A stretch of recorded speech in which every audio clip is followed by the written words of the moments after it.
recording.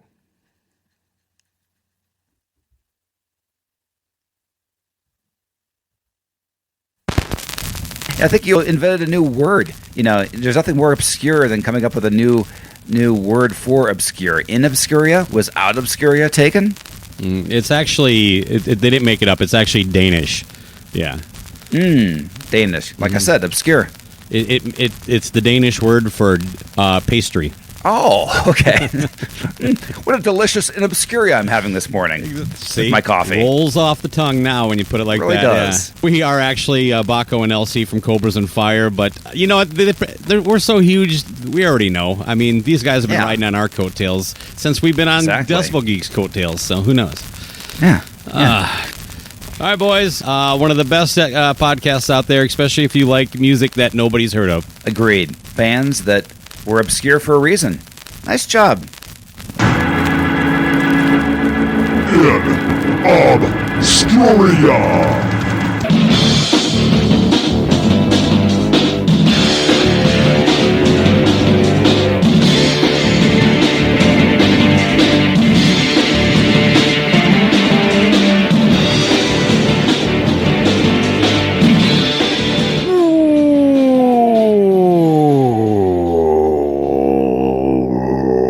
Welcome back, my friends, to the Obscuria podcast. That was the brown note. A podcast where we exhume obscure rock and punk and metal and put them. We put them in one of three categories. That's what I was trying to say: the lost, the forgotten, or the should have beens. My name is Mumbles, but some people call me Kevin. That over there, Robert Harrison. I don't know why it's taken me this long, but those guys sounded familiar, and I finally figured out that they were basically Bob and Doug McKenzie. If you threw in just a couple of A's. Well, Baco lives close enough to Canada. Riding our coattails, and I can't do an impression of Bob and Doug McKenzie, but that's for some reason it struck me like, damn it, that's it. I knew all along. All right, well, there you go, LC, Baco, you've been dubbed the new Bob and Doug. Take off to the great white north. Wait. It's still an honor to be introduced by them, though. It is, absolutely. They're big dudes. Oh, speaking of honor, it's an honor to drink this beer. Speaking of strange brew. Creature Comfort, Tropicalia. That's our beer tonight. Our beer sponsor. Our sponsor. Thank you. Thank you, Tropicalia. We did get these free, so it kind of is a sponsorship. Wait, is the name of the beer Creature Comfort, or is it Tropicalia? No, Creature Comfort is the brewery. Okay.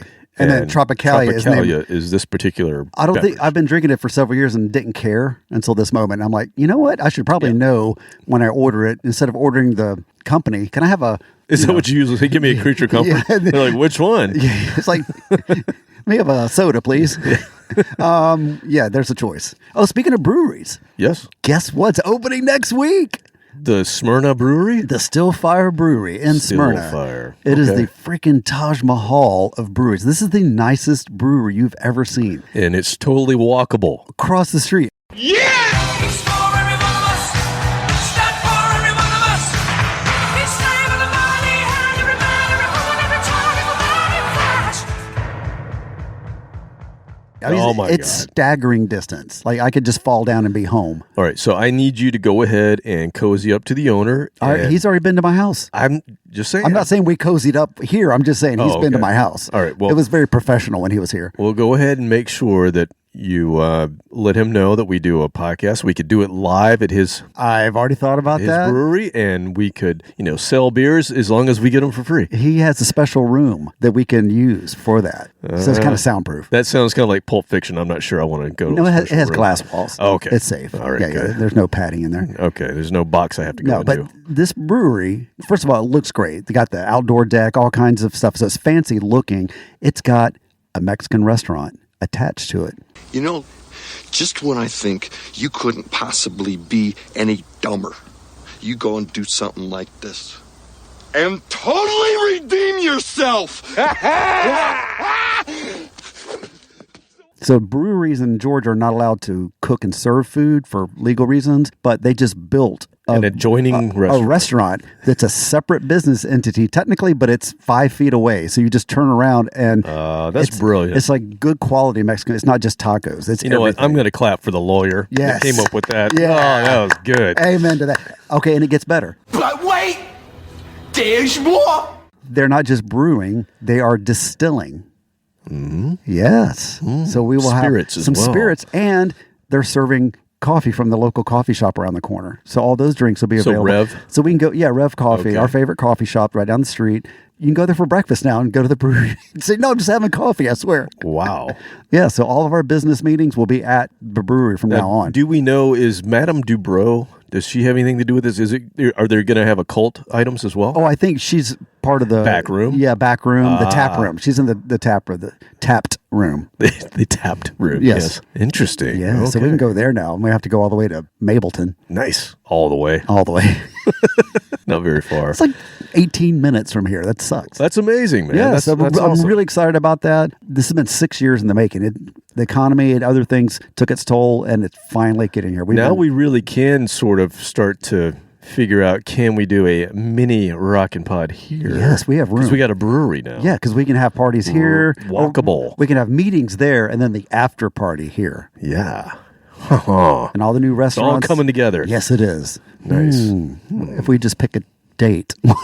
If we just take talking it past, about it. If we just take it past the talking about it part. It's so much more fun to talk. It's so much more So- fun. I'm calling it now the millennial stutter. Is that what it is? It's also Gen Z, but the millennial stutter is when you're talking and you have to pause to accentuate the word, such as so. So you would say, that is so good. So good. This is the way they talk now. And it's amazing. It's a lot of singing is what I kind of call it. It's like sing talking. Yeah, it's sing talking. It's just like... A lot of women do sing talking these days, God. I notice. And they have no idea they're doing it. No. I did notice. So I went to New York a couple days ago, New York City. It was fun. And my oldest is there, and she's telling us a story in the taxi. We're taking a taxi. We're on our way to, I believe, go to the Met. While you're holding on for dear life. Yeah. We're just trying not to pay attention to the ride. Just ignore it. And instead have family conversation. Yeah. She's telling a story, and my wife and I would just looking at each other as she's talking. I think she's a pretty smart kid, but she said the word like. 5 million and 3 times. I lost count at 40 times in this brief story. Every third word. And finally, my wife had to say something to her. She said, Noelle, is there any chance you can stop saying the word like unless you really need to use it? Unless you're... Like, really need to use it. Because there's a time and a place to say like, but... Yeah, it is a word that you can use. Exactly. But I know in other groups, it's bro. Bro, you see she bro. says- You're very bro. She says that too, but she doesn't say it when she's telling a story. But Yeah. anyway, so we tried this approach, just, affront her with this. Okay? Try to give us a story without using the Being word like. now that you're aware of it. Yeah, now that you're aware, try. can you do this? She couldn't do it. Nope. Couldn't do It's a habit, so it takes a while to unwind that. But I But thought at least she knows. I'm not a parent, so I have no idea how to raise kids. But like you could say, here's $100. I'm not going to give it to you now, but every time I hear you say like out of context, I'm going to take $1 away. Mm-hmm. And at the end of the week, you get all $100 or not. And I don't know if that would work or not. So there you go. The more you know.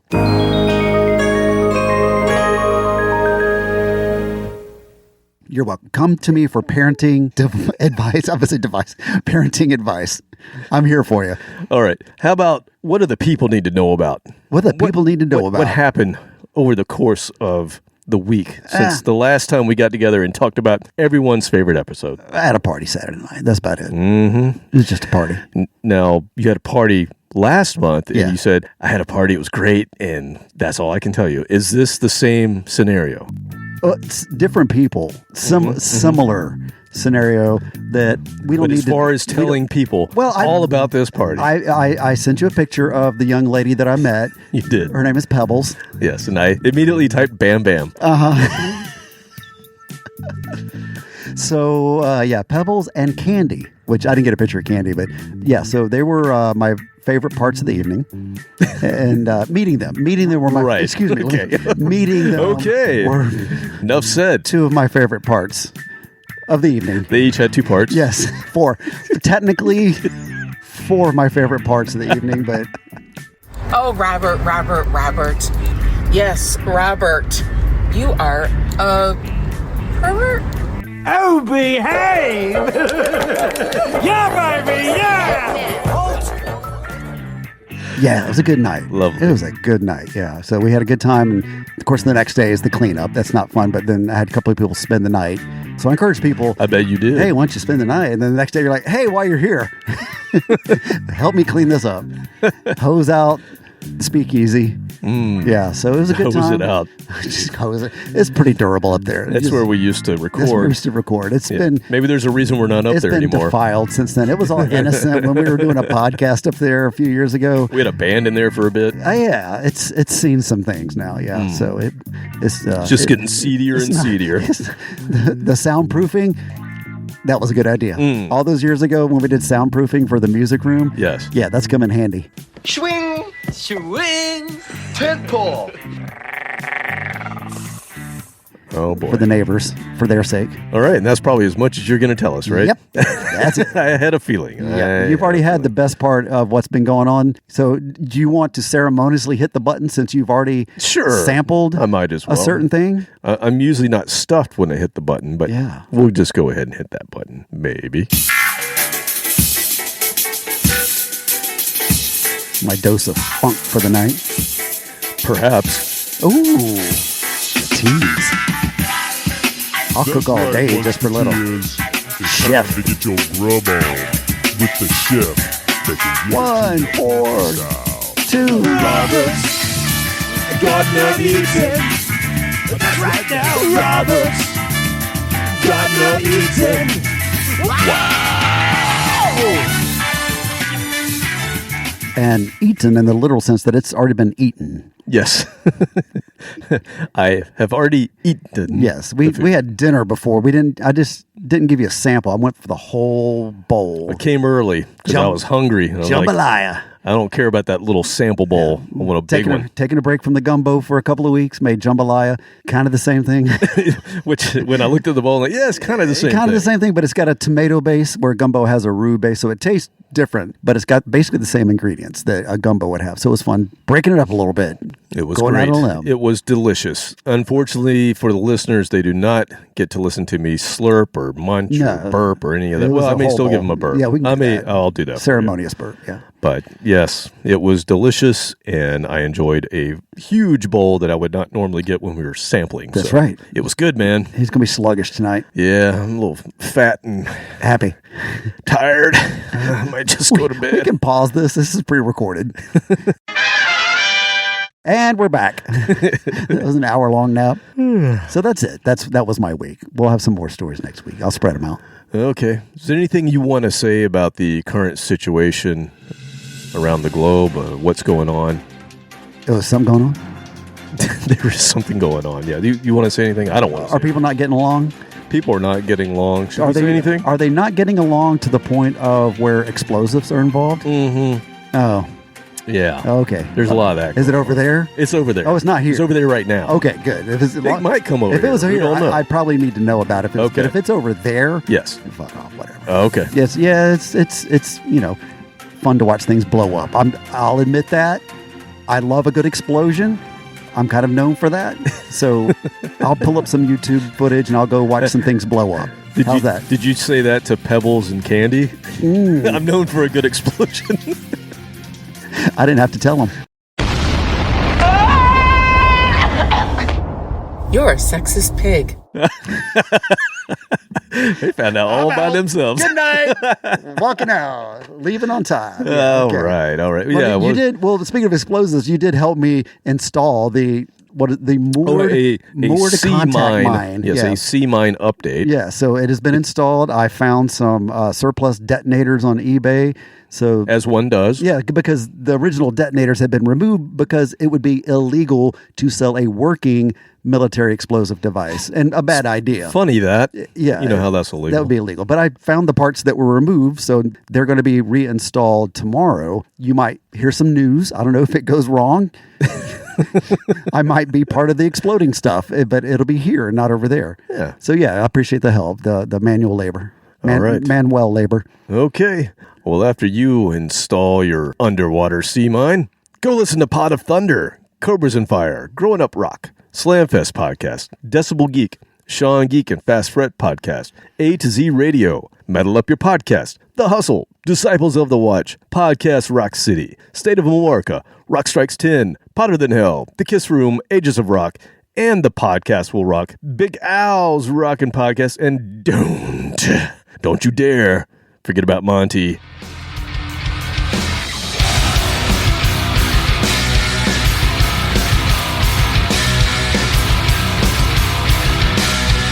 Hey, this is Monty Colvin from Galactic Cowboys and Monty's Rockcast, and you are listening to the amazing In Obscuria podcast. Rock on. The day it has begun. Super happy fun. Not a care or need. So the PSA tells me we'll dumb it down for you. 'Cause you don't have a Monty's Rockcast. Still waiting on that new Galactic Cowboys album to drop. Any minute. Could be right now. Just like your gonads. No. I'm pretty sure. Well, one has. You might want I to got check. one. Have you checked lately? Uniball. Check for cancer. Oh boy. I'm checking for cancer. I swear. That's the second time I know today. What's wrong with you? Come visit us. inobscuria.com. Like us, share us. Facebook, X, Instagram. Okay, let's get into this. You said it last time. The rest of the year, all shoegaze. So we don't have to announce it. It was such a big hit. That's all we're doing. Yes. Just hold your wad there, fella.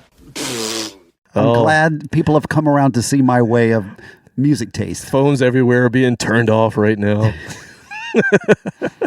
No, this is another episode brought to you, the people, by the one, the only Coca-Cola. Captain Content. Oh.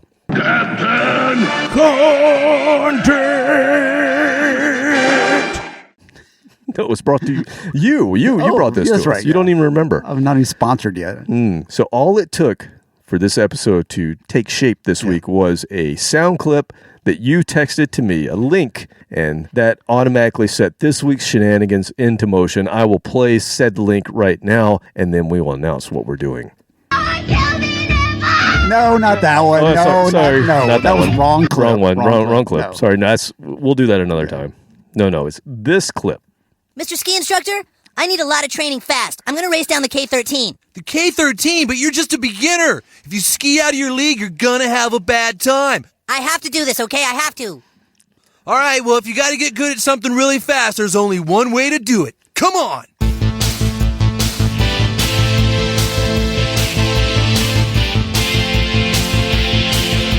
The day is approaching to give it your best, and you've got to reach your prime. That's when you need to put yourself to the test and show us a passage of time. We're gonna need a montage. A sports training montage. Show a lot of things happening at once. Remind everyone of what's going on. And with every shot, show a little improvement. To show it raw would take too long. That's called a montage. Even Rocky had a montage. In any sport, if you want to go from just a beginner to a pro, you need a montage. A simple little montage. Always fade out in a montage. If you fade out, it seems like more time has passed in a montage.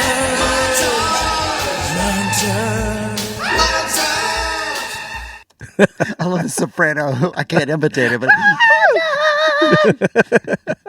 Yes, that was what you sent me, and I was like, I think it's time. Is that recent South Park? I have no idea. I have no idea. It's amazing. That could be 1999 or today.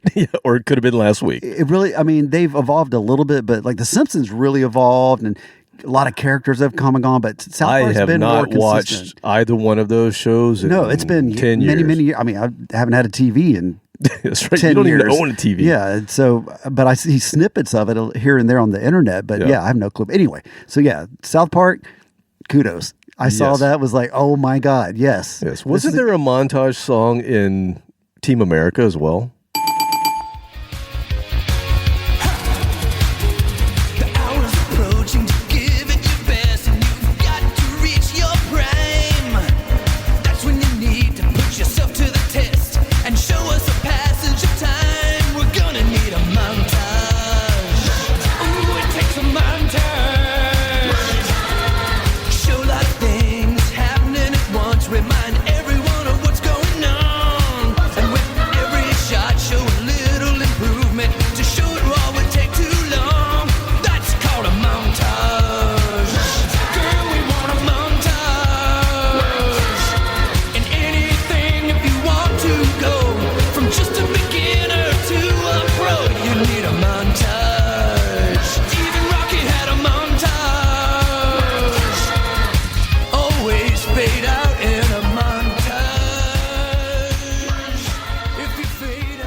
I never saw that.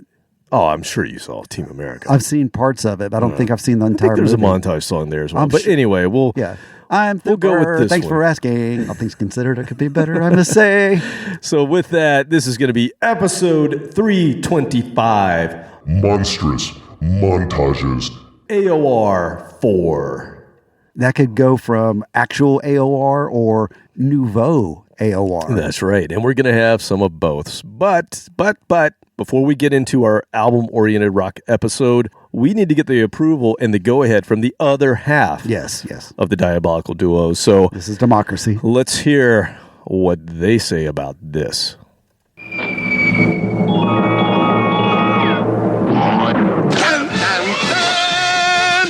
I am Captain Content. And this is my faithful companion, Mighty K. Say hello. I'm calling it. I'm going to call it right now. Excellent show. Excellent episode, guys. Good. Kudos once again. Thank you for the entertainment. And Robert, what? Our lederhosen is spectacular. I prefer it, but you might prefer our womanly dirndls. Womanly dirndls. Well, like I said, I want them multiple locations all over the damn sphere. If not, there will be hell to pay. Dirndls everywhere. Get that thing armed, bitchachos.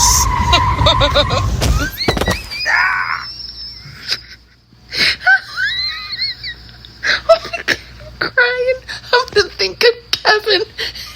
What? I don't want this for me. Is she dying? That's her last breath. I snorted. Oh, okay. She's had some candy also. Whoa. Little booger sugar. I think she has some nose beers. Dirndls. Just starts laughing when she hits somebody. I know, she's maniacal. She really is. Dirndls sounds like something in Florida that... She wants them... So you know what dirndls are? No. Okay, so those are the dresses that Darndls or dirndls? Whatever.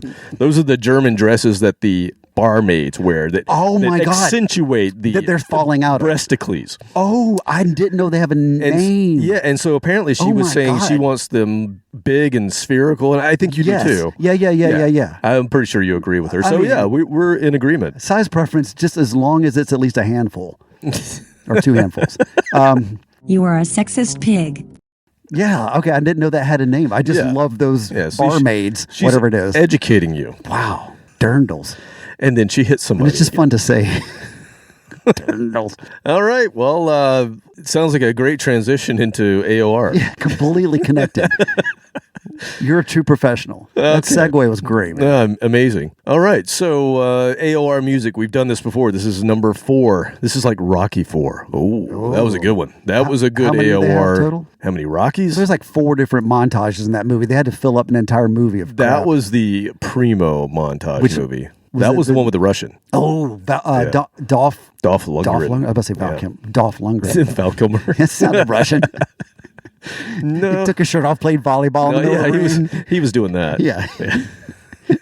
Posing. Yeah, so 4 of these. So, I'll give you a little bit here. So the music, again, it's sort of high factor Velveeta cheese music, but these were musicians that were usually really competent and really good at writing songs, and they would write these anthemic sounding songs in the 80s and 90s. They used a lot of keyboards to give the kind of symphonic accents that you might have gotten had you used a symphony, but orchestra. They didn't. They used the keyboards. It's like AI taking over everything when the keyboard took over all the orchestras. Exactly. It was the same all concept. Out of work. You had a lot of notable artists. We're going to talk about a few of those in a minute. And then there was also this transition of a lot of prog rockers from the 70s. When they got into the 80s, they were like, oh, shit, what are we going to do?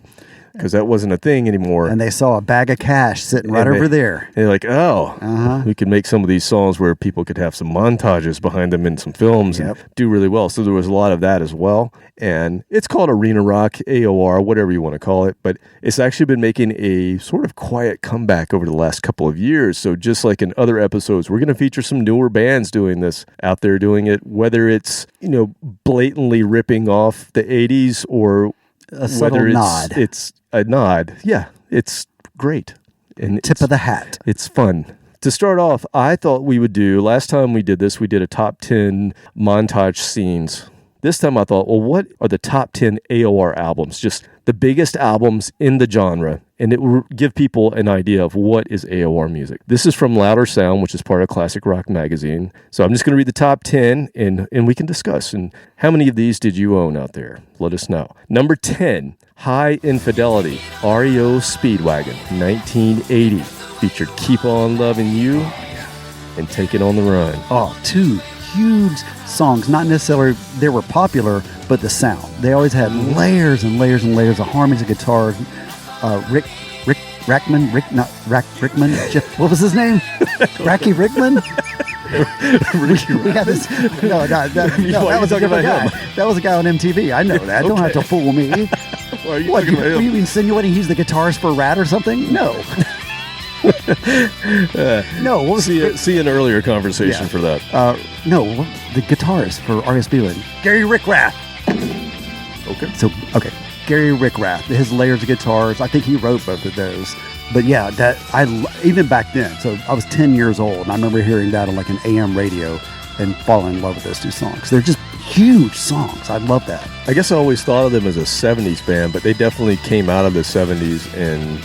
Well, they were one of those that had that transition. They were just a good party band, rock band, maybe not arena rock, but just a really popular band. I think they were. And then they made that transition into the power ballad scene. Yep. And they hit it hard with a couple of good power ballads. Added a few more textures with their keyboards. They went from the organ to the keyboards. The original singer left after a few years, so they had a slightly different sound to them. But did you own this album? I was 10 years old. No, you never owned it. No. I own it now, but no, it's a great album though. It is a really good album. Okay, number 9. We just played the title track from this album. Unreal. I had no idea they would put this in the top 10 of AOR, but that's where they have it. Everybody's Crazy. Michael Bolton, 1985. I thought it was more of a hair band, but I guess you can put it in AOR. But yeah. I thought he was trying to do a hair band thing, but that's a fine line. There's some AOR gets hairy. It does. Yeah, you're right. There is a very fine line. Okay. Number 8, and we might hear from this band a few times on the top 10 list here, but they deserve these spots. Number 8, Raised on Radio, Journey, 1986. Girl Can't Help It, Be Good to Yourself, I'll Be All Right Without You. So Escape was the one before this? Escape was 2 before this. Frontiers was the one before this one. All 3. I mean, all 3. We might be reading huge. All 3 of them. Yes. Okay. I'll shut up. Raised on Radio was my first Journey album that I ever bought. I bought the tape in probably not until 1987, but I heard Be Good to Yourself on a movie. So here's your tie-in. Here's your montage scene. Yeah, it was at the end of a movie. Can't remember the name of the movie. It was a Kevin Bacon movie where he was taking these kids on a camping trip. It could be 15 different movies. I don't know. With Kevin Bacon. Yes, true. But they played Be Good to Yourself at the end of it, and I thought it was great. And that song alone is reason enough to buy the album. It is a weird Journey album because you had a different drummer and you had a different bass player. So it wasn't the Journey band that had been together to that point. And you had Randy Jackson, Dog. What's up, Dog? You had Dog on there. That's when he started. That's when he played with him. Yep. All right. And number 7. So, question: go. Be good to not be good to yourself. Only the Young.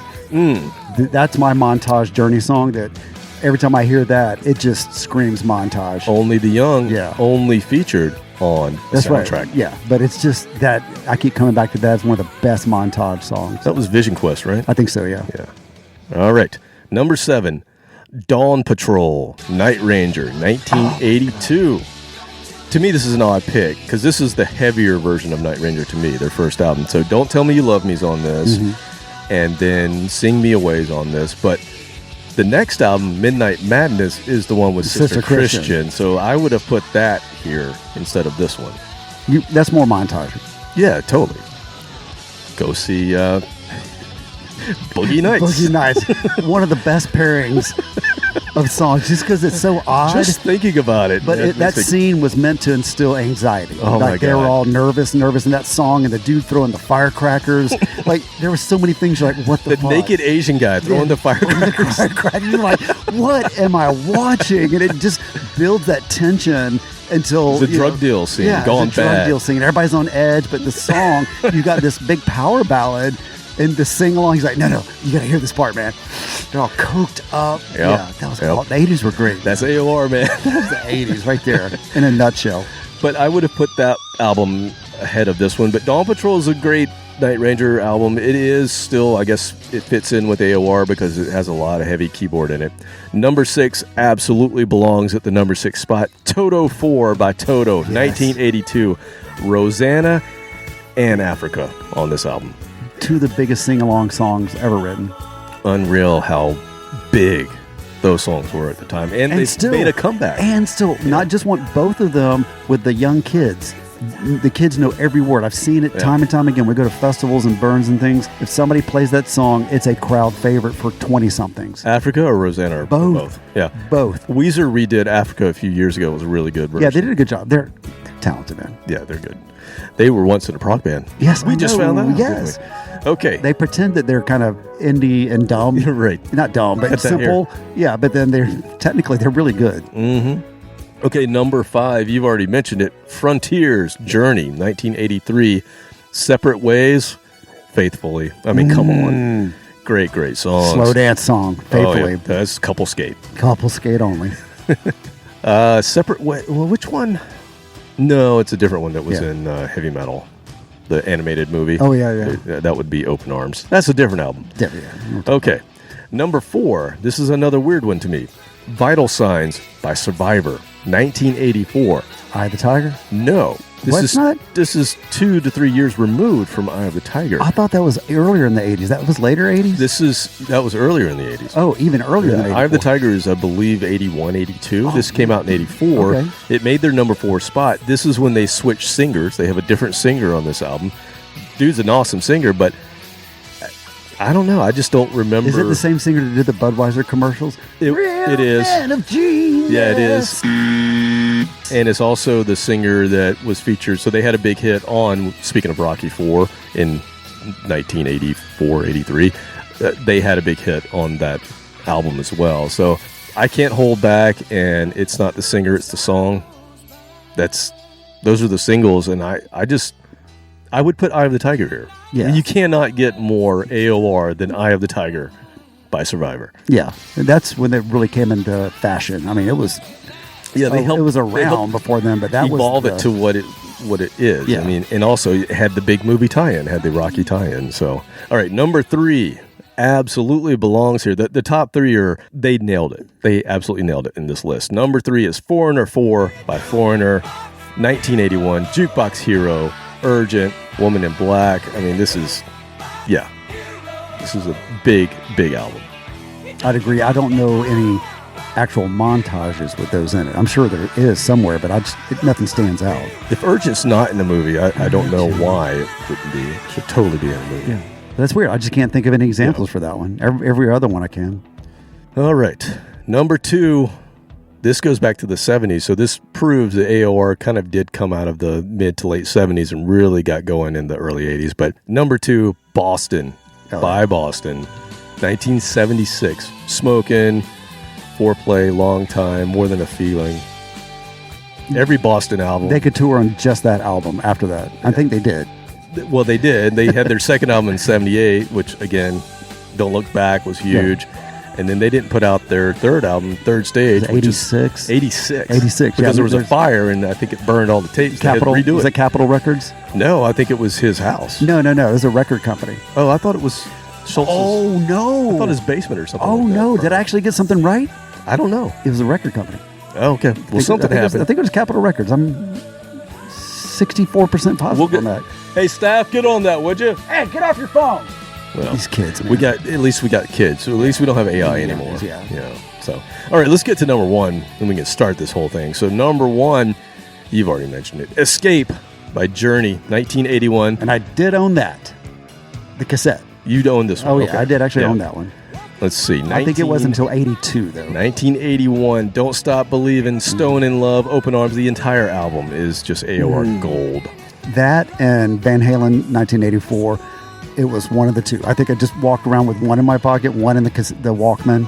What about Pyromania? You didn't have Def Leppard? No, I didn't. Oh, then I had a Thriller copy of The Cars. Okay. And it ended the greatest hits. halfway through one of the songs. The good high-speed dubbing. Yeah, that the ends. 60-minute tape, so you get 30 minutes, and then it just stopped in the middle of the song. And I was always surprised on the radio when it kept playing. I'm like, oh, that's right. It's got to not last 20 seconds. Well, I think they did a good job on this list.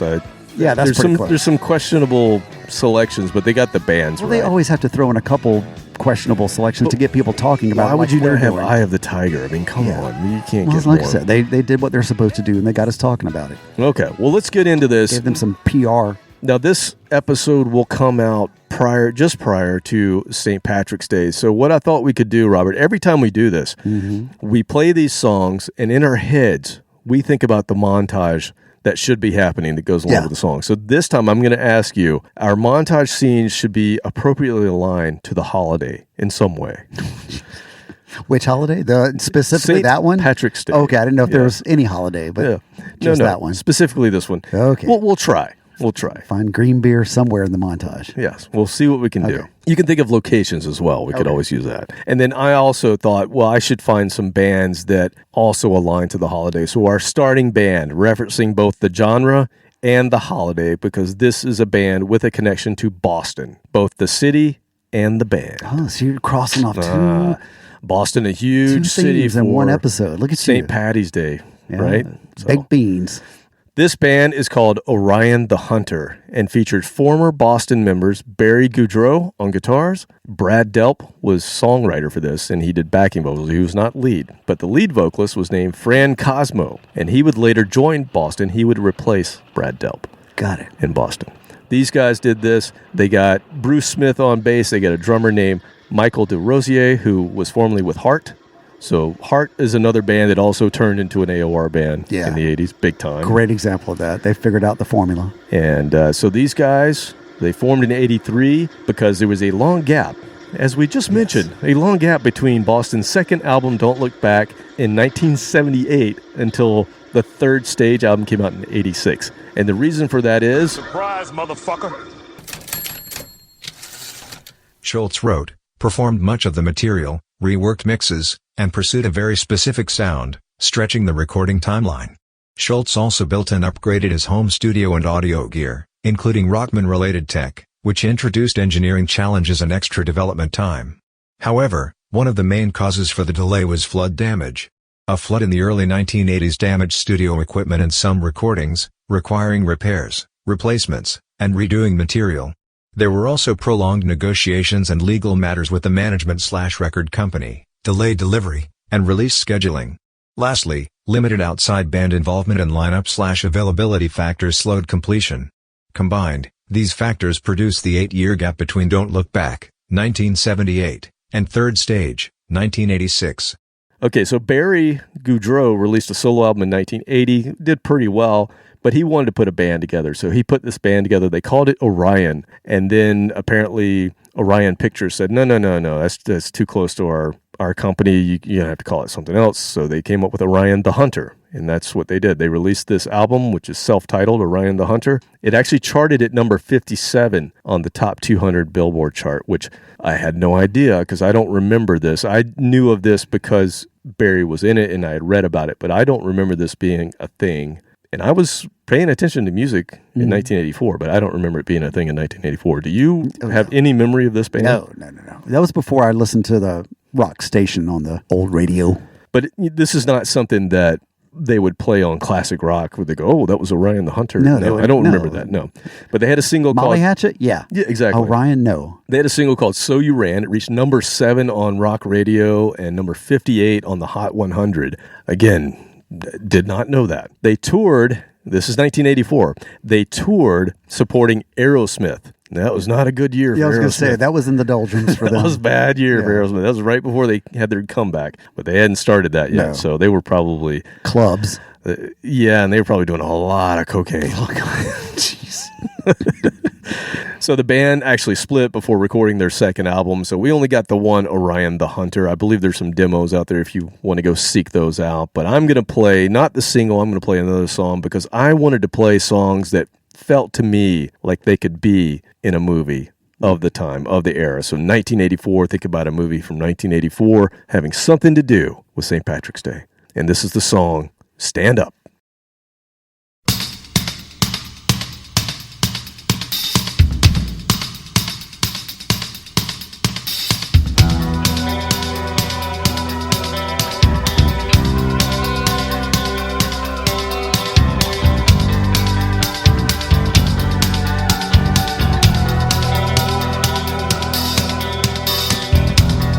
So many times life passed me by.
Oh, yeah, the early 80s.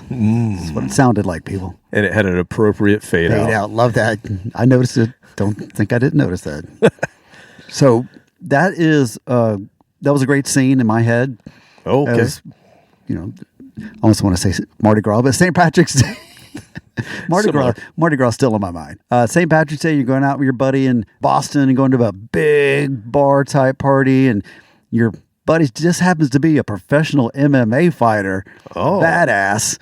And so you're walking around, and all of a sudden you bump into some jackass frat bro dude that's going to start some shit. These guys, it's always going to happen. I don't go to the preppy music festivals anymore. These fucking idiots always want to fight. So, but your buddy is badass. So, your mouth starts saying some things because he's going to take care of business. And as you're being a wise ass, you notice your buddy kind of fall over and pass out from drinking a little too much green beer. So you're standing there going, oh shit. And you're yelling at your friend, stand up! Stand up and fight! Oh shit! Because your mouth has just written a bunch of checks that your ass is not going to be able to cover. There's going to be some overdraft fees. That sounds like almost like a documentary. I just made that up completely. There's no truth to that at all. I did not experience that myself ever. All right. Yes. It just sounds that way. My smart mouth did never, ever did I poke the bear. You know me. No. You've never seen me do that. Mm-mm. Yeah, my $1.35. Oh, yeah. I could talk some shit and not back it up with anything. I had such a similar movie. Now, my movie took place in 1984. It was Times Aware of the song. Yeah. And this was a movie, one of those kind of teen, kind of young adult movies of the time where everything takes place in a single day, and you got a bunch of different characters. Club. Exactly. You got a bunch of different characters being introduced to, and you get their backstory. But because it's St. Patrick's Day, it's based around St. Patrick's Day, and it's just called St. Patty's. It was a great movie. I don't know if you saw it, but the hero in this particular scene is it's something that we've all experienced, I think, in our youth. Something like St. Patrick's Day, or you mentioned Mardi Gras. Mm-hmm. You do this day drinking. Oh, yeah. It's the best part of it. But you got to make it to the end of the day. You got to make it to the night.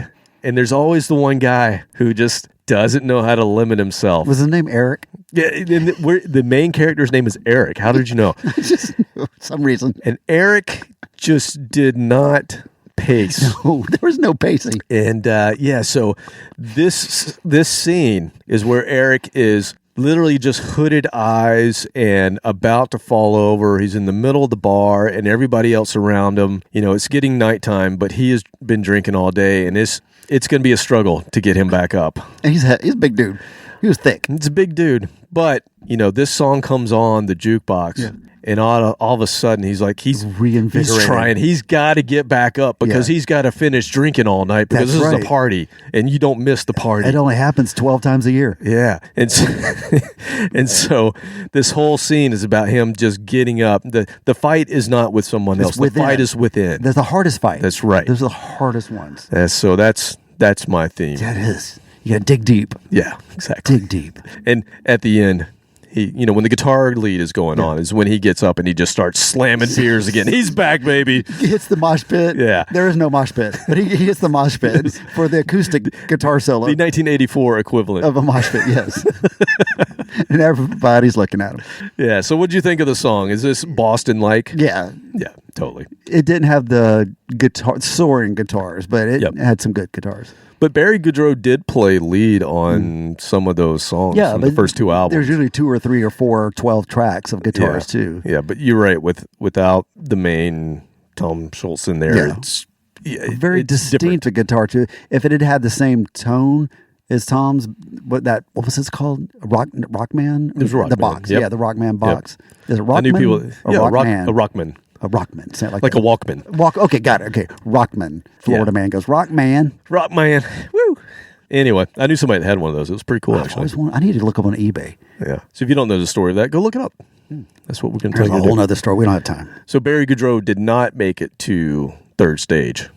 He was out there. He was out. He did make it to another band that we played, though. If you remember, there was a band we played called RTZ, Return to Zero, and he was also in that band. It was, instead of keeping Orion the Hunter going, he formed that band. So anyway, moving on. With your gut. Yeah, moving on. I think that was a great opener. Moving on, we have a band featuring a former member of the band Angel. Now, it was a 70s band, and if you don't remember Angel... I don't. Okay, so Angel were the contrast. They wore all white. They were contrast to the other band on Casablanca that wore all black, and they had white faces. You know what I'm talking about? No, that wasn't. It was. Different white faces. Yes, I am talking about Kiss. No, Angel had white faces. Angel was the contrast to Kiss. Oh, okay. Yes. They were all white, and they were called Angel, and so they were the yin and yang. They were called Smooch. This is what... They weren't called Smooch. No. This is what Bill Aucoin, he had in his head. You got to have two bands. If one's great and one's kind of great, you still get pretty good. And that's what Angel was. They were kind of great. Yeah. They never really broke that big, but they broke up in 1981. The keyboardist, Greg Giuffria, is his name. Now, when I was a kid and I saw his name in print, you know me, I can't pronounce anything. So for the longest time, this guy's name was Greg Giuffria. Yep, that's me. South Carolina accent and the Florida accent are very similar, actually. Yep. Just like Jeff Tate for Queensryche, his name was Geoff. Toddy. But yes, Greg Giuffria. Mm-hmm. So he puts together a band after Angel, and he gets a really good singer named David Glenn Isley, and he gets this guy from some band that I think the chairman had mentioned this guy to us. There was a band called Rough Cut. And this guy named Craig Goldie. So he grabbed... I kind of remember that. Kind of remember that? Yeah, he grabbed this guy, Craig Goldie, to be guitarist, and Chuck Wright was the bass player. He had actually played on Quiet Riot's album, and then he had some guy named Alan Krieger on drums. I don't know anything about him. I think he was a studio cat. But anyway, so in 1984, they signed with Irving Azoff, and they put out their self-titled album. And it goes to number 26 on the album charts. 2 singles, Call to the Heart, don't remember it. Nope. And Lonely in Love, don't remember it, but they both went to the Hot 100. The first one was number 15, the second was number 57. I have no memory of these songs. I only remember seeing a very tiny little picture of the album in like Hit Parader magazine in one of the ads. I have to listen to Lonely in Love. That kind of sounds familiar. But okay, maybe. If I listen to it, then maybe I... Well, they were doing pretty well. They're on MCA, they got a great sign with MCA and Irving Azoff, and they go on tour with Deep Purple. Now, unlike Aerosmith in 1984, Deep Purple in 1984, they were having their comeback. A little bit of a renaissance. Yeah. So Perfect Strangers was out. They had a big comeback with that. And apparently Richie Blackmore tortured the shit out of Giuffria because he didn't want anybody showing up him. And Craig Goldie's a hell of a guitarist. And you got this band who's doing pretty well apparently at the time. And so Richie cut their set short. He forbade them from doing any guitar solos. So Craig Goldie don't do any guitar solos other than in the songs. What a dick. And also no encores. But that's pretty standard. I know by the mustache that Blackmore had that he must have been just a royal dick. He is. I've never met the guy, but I'll just judge him from afar. And the worst dick move he did to me, is they had to play with the arena lights on. They could not use the lights. Wow. What a dick move. That's primo gourmet dick move right there. Yeah. You dick. So they did the tour with Deep Purple, and then they got a tour with Foreigner. Foreigner didn't do anything to them. They got the tour with Foreigner, and Foreigner was still happening. I think there's some stories like that with Journey and Van Halen.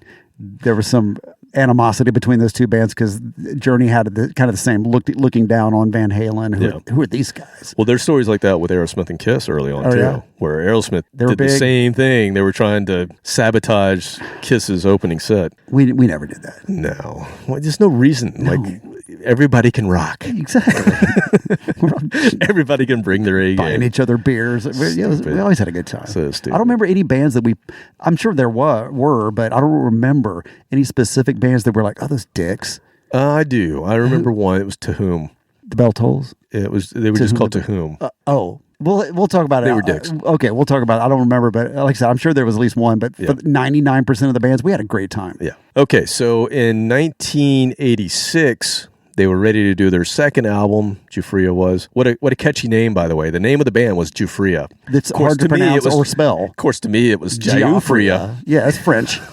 It's totally French. What the hell is this band? Swahili. It's just a big G on the cover. You're like, okay. So I didn't buy it because I couldn't pronounce it. It wasn't taken by anybody else. It saved a lot of time. Definitely was not taken. Yeah. If that was on the short list, though, I don't know, man. So in 1986, unfortunately, Craig Goldie, he goes over to Dio. So So he's playing with Dio in 1986. That was a great move on his part. So they have to get a different guitarist. And then by 87, they leave MCA because the second album didn't do very well and they weren't getting the support they needed. So where does Greg go? He goes to his buddy from Casablanca, Mr. Gene Simmons. Oh. And Gene at that time had something called Simmons Records. And Gene's like, come on over here, Greg. I'll take care of you. By the way, I think you should get rid of a few guys in your band. And also, the name has to go. Fire the drummer, change the name. Exactly. And so they did. He knew the routine. He knew that this is a Gene thing, apparently. And so they became House of Lords. And they went on to some decent success with House of Lords. But a little hairy. Giuffria. Yeah. They were very hairy. Yeah. Yes. Wore, like the shirts that look like, what do you call those? Puffy shirts? The puffy shirts, yes. Thank you. What other band had that? The Cult? The Cult. They went through a puffy shirt phase. They did that. It's in Brittany Fox. Brittany Fox, yep. I remember that. Cinderella, perhaps. But until this moment, I've never thought about how that was a thing. It was a Seinfeld thing later on. Wasn't it a new romantic thing, too? Like those bands, they were trying to be new wave, new cool, romantic, but not spandex. Like they're coming up with something besides spandex. But we're not here to talk about puffy shirts. We're here to talk about Giuffria. So we're going to play from this first album and get ready. Again, we're set in the year 1984 from their self-titled album. This is a song called "Line of Fire."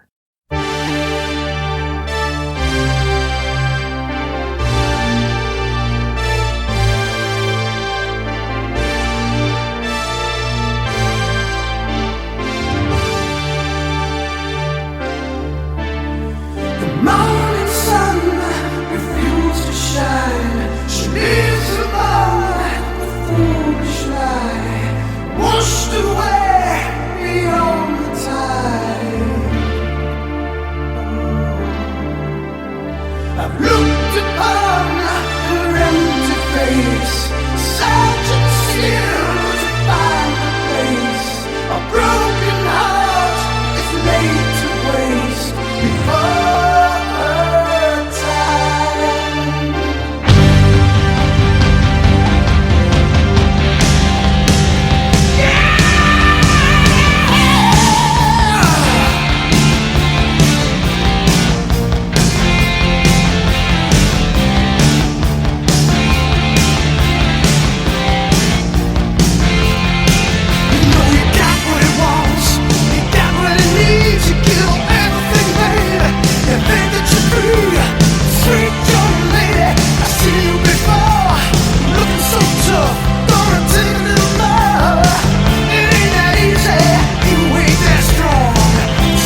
right, this movie's been made already. Oh, okay. I've never seen it, but I know about it. It exists.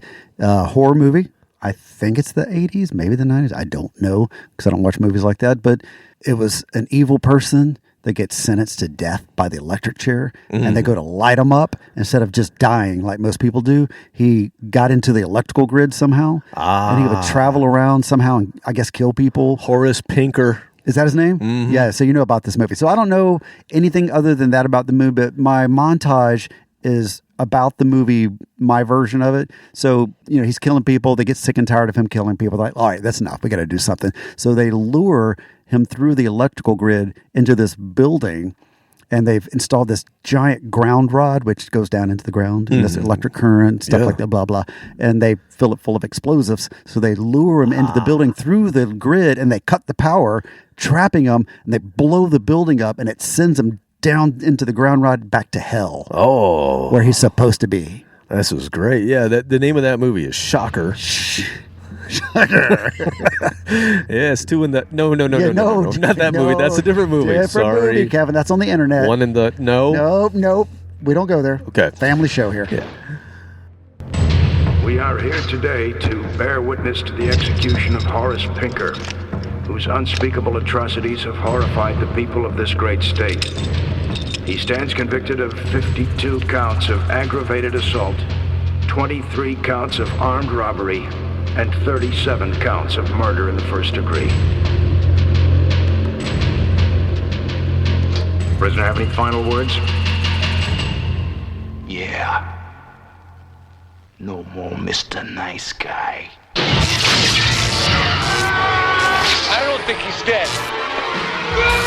Contact. He's among you. Now, Wes Craven brings you his greatest creation. No more! Shocker.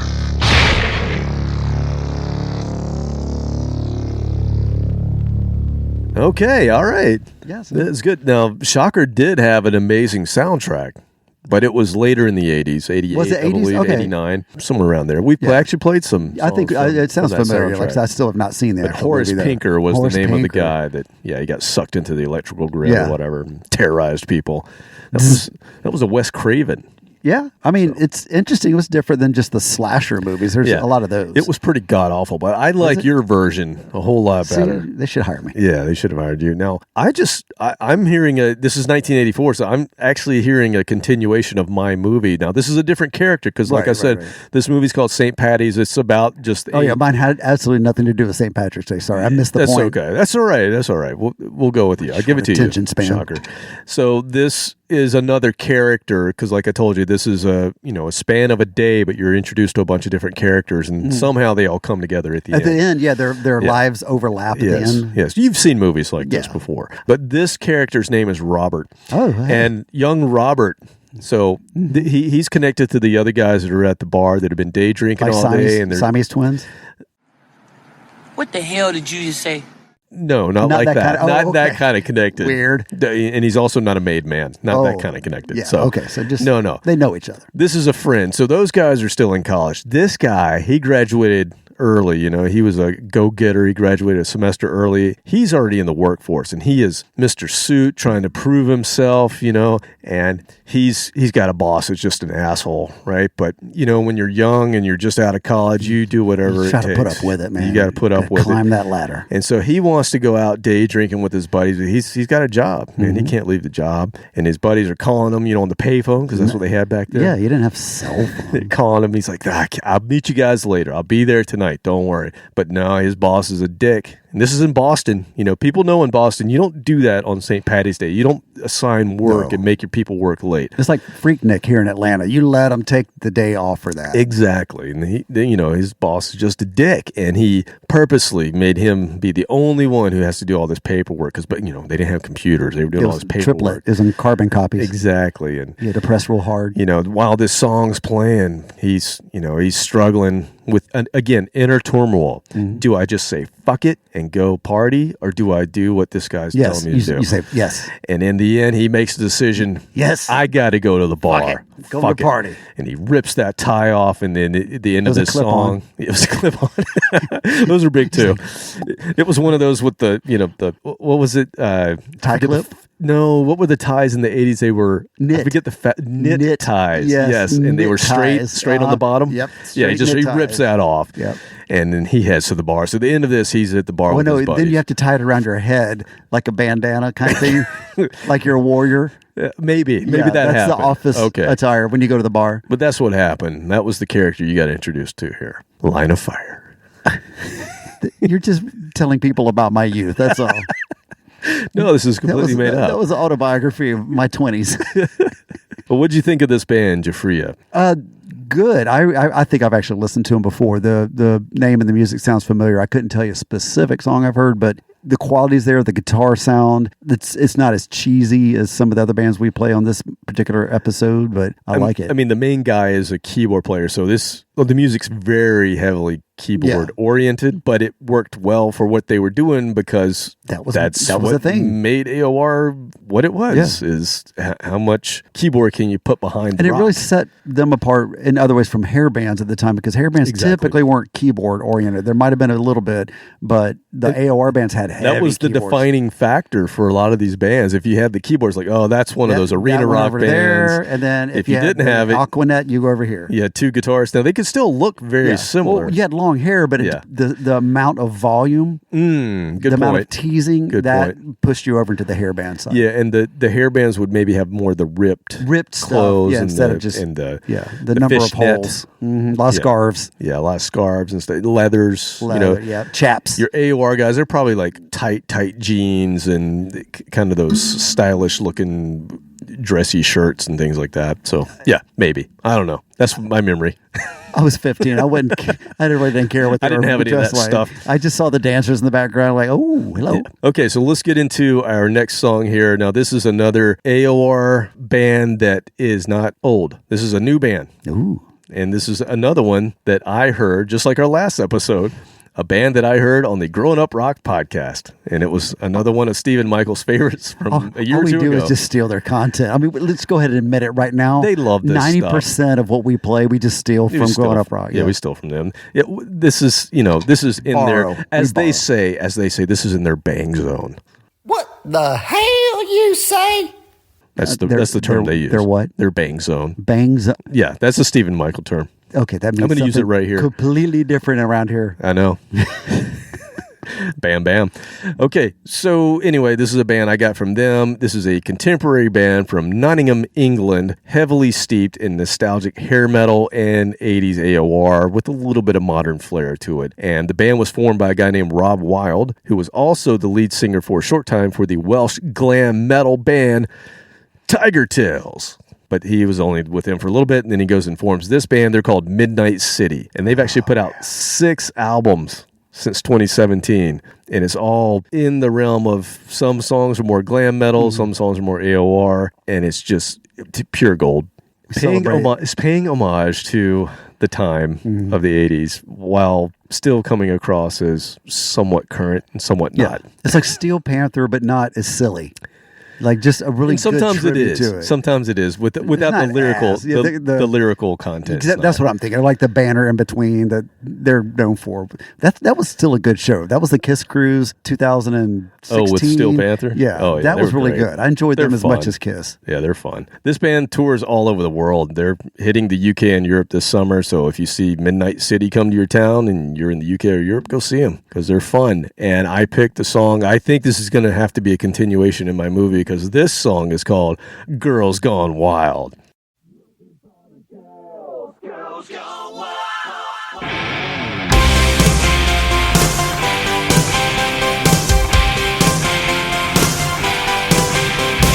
Looking for the girls.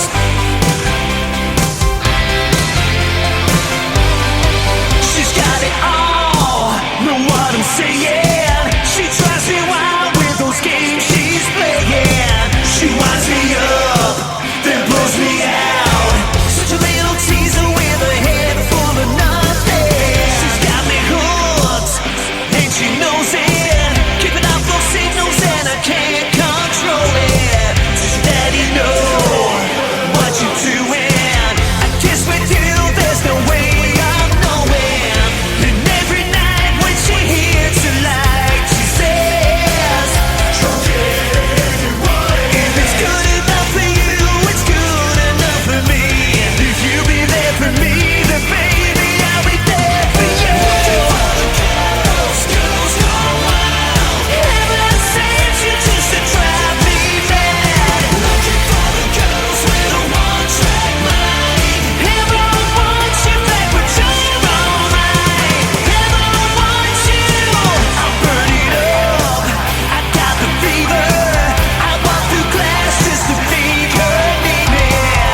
Oh, man. This one just writes itself. Oh, my God. 1988, Panama City Beach. Spinnaker and Club La Vila were two giant clubs right next door to each other. Mm-hmm. Did you ever visit one of those fine establishments? I spent an entire week at what were the not La Vila, what was the other one? Spinnaker. Yeah, I spent an entire week at Spinnaker, and it was just a bar. So did you just sleep on the floor there? No, we stayed nearby, but we were there every day because Spider Monkey was there playing every day. What week year of spring was this break. roughly? This would have been 94. 94. Maybe? Okay, so I was 95. There 88, 89, maybe 90. And they had a wet T-shirt contest every hour on the hour. That turned into a strip off. Yes. But I'm not kidding. It was like on the hour is either bikini contest, wet T-shirt contest, thong. And that was the first place I ever saw a thong swimsuit. Thong. Yeah. I was like, this is the best thing ever. But MTV did their spring break thing. I think they did Fort Lauderdale, Daytona, and then Panama City, and it was never the same. They just knocked down both of those this past year. Oh. It was How could they not put those on the historical register? Absolutely. Of disgrace. The absolute historical register of disgrace and debauchery. Debauchery, yeah. We would drive there from Florida State University, and it was an hour and change drive. And the drive down there was like flying out to Vegas. Man, you're high-fiving, you're pumped up, and the drive home was like, pull over, I got to puke. Everybody's sunburned, broke. I'm assuming you're going to go with something that involves green beer and a T-shirt contest. St. Patrick's Day at Club La Vila. Pouring green, so it's green wet T-shirt contest. Yes. Look like Martians up there. Now, the name of the song is Girls Gone Wild. Do you remember the craze of videos called Girls Gone Wild that, what was that, late 90s perhaps? It was 2000s? It started off as, correct me if I'm wrong, as VHS tapes. They were VHS tapes. So it was before internet. So this is, mid to late 90s. And but they were ads on TV for Girls Gone Wild. Girls Gone Wild. Yeah, it's summertime. They were a sponsor. The guy made a killing. God, yes. And he was basically it was like reality TV before there was reality TV. And he would just go to places like Club La Vila and Spinnakers and film women that were intoxicated and just wanted to show off. I think they got more sophisticated at some point. They had like a bus. Then they would invite them. They would go to just bars. Because once they became a brand name, they would just go to a bar and say, hey, do you want to come take your top off? And girls were like, yeah! And girls didn't care because they're like, I'm going to be on TV. Yeah. The rise of Girls Gone Wild was meteoric. They launched in 1997, and within 2 years, they had $20 million in revenue. They cut deals with the bars that actually paid Girls Gone Wild to have them there. In 2001, they had 83 different titles for Girls Gone Wild DVDs and sold 4.5 million copies. Doesn't always work like that when I ask the question. No. Sometimes I get kicked. No. Or arrested. But, show me the film in that camera, dude. Yeah, exactly. It's an iPhone. Oh, right. Yeah, sorry. But yeah, so it was just a phenomenon. If you're young and you don't know anything about that, it was a thing where you would send away for the cassette for $19.99 and get a free T-shirt, and then just debauchery. That's all. Good old days. Yeah, so I thought you would remember that. So that's the name of the song. Now, as they're singing the chorus, though, they say something about heaven, and it hit me all of a sudden. You can actually sing this chorus over top of what they just did, which is Ooh, heaven is a place on earth. I thought that. I was like, maybe that's just me thinking that. So they completely ripped off Belinda Carlisle. No, that's bizarre.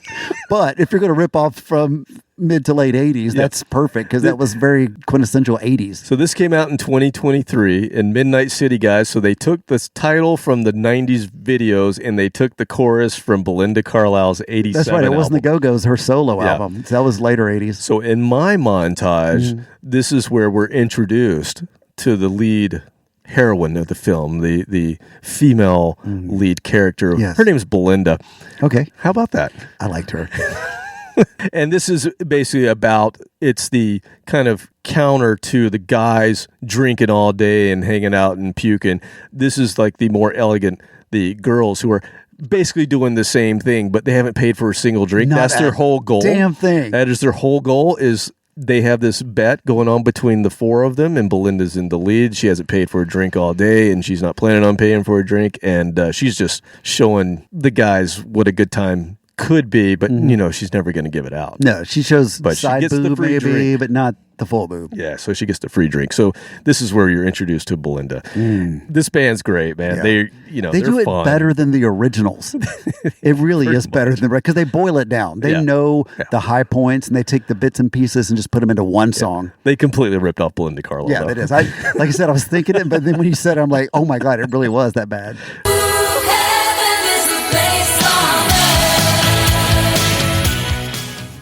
Really funny.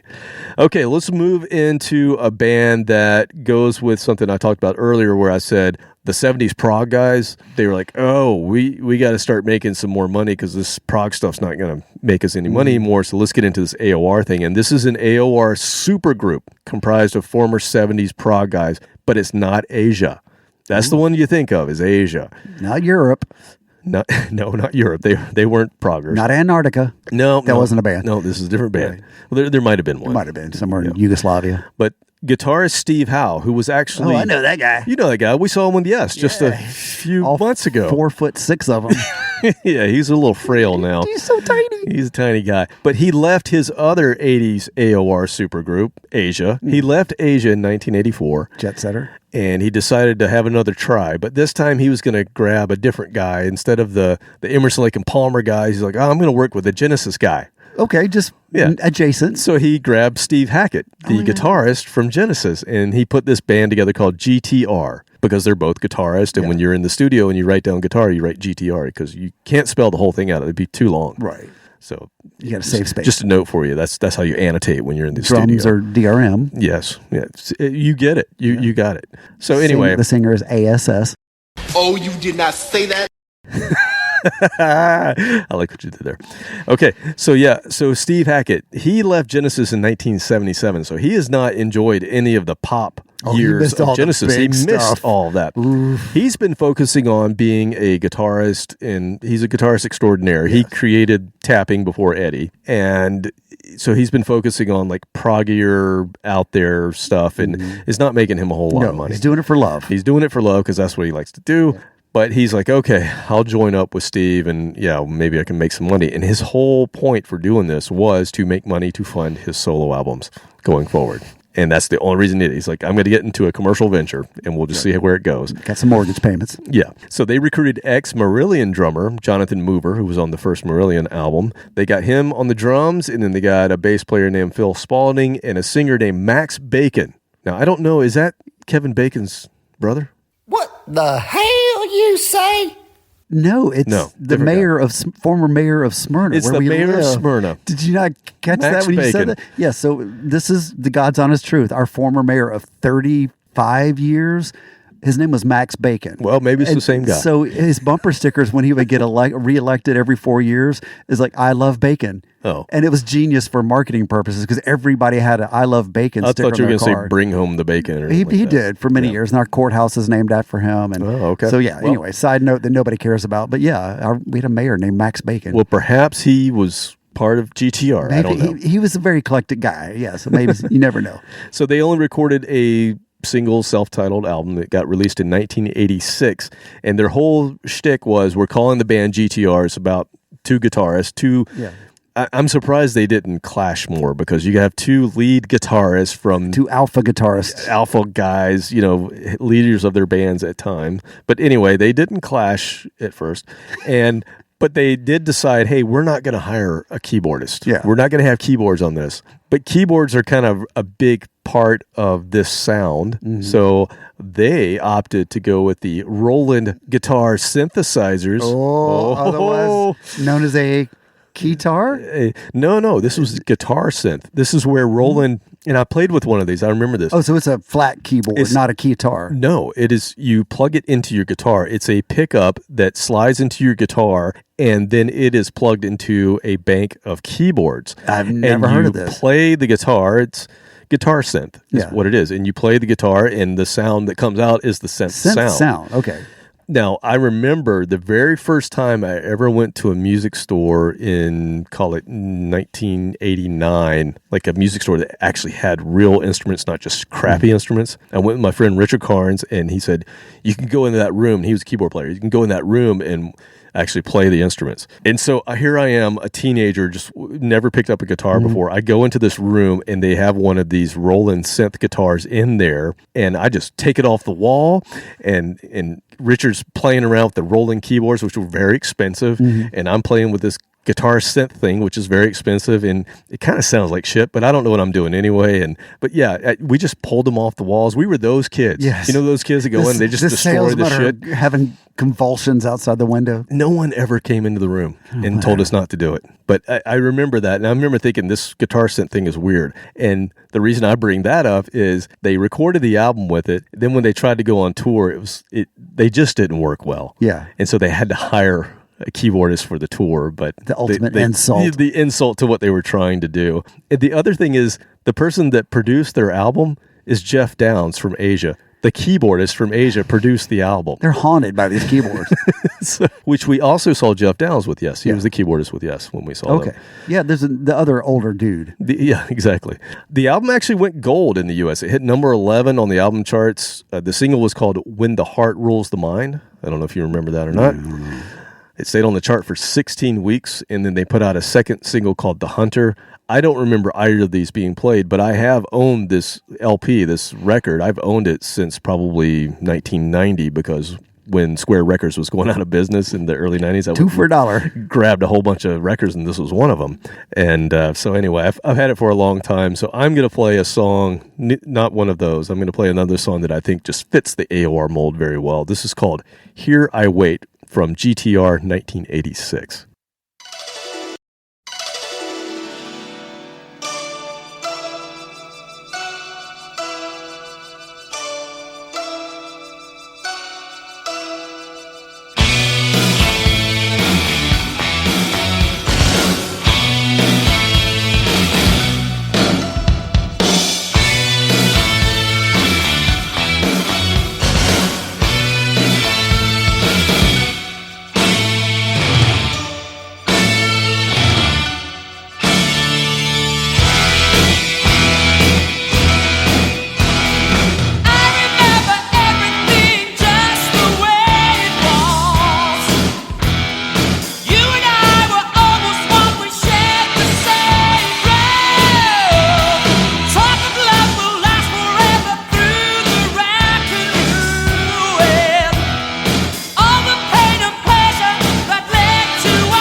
All right. So, unfortunately, this song brings back some not too happy memories of St. Patrick's days gone by.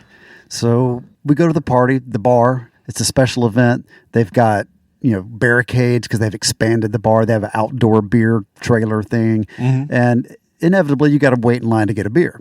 Here I wait, waiting for that beer. And so you wait about 20 minutes to get that beer that you've already paid $20, that you get to pay another $10 just for the specific beer.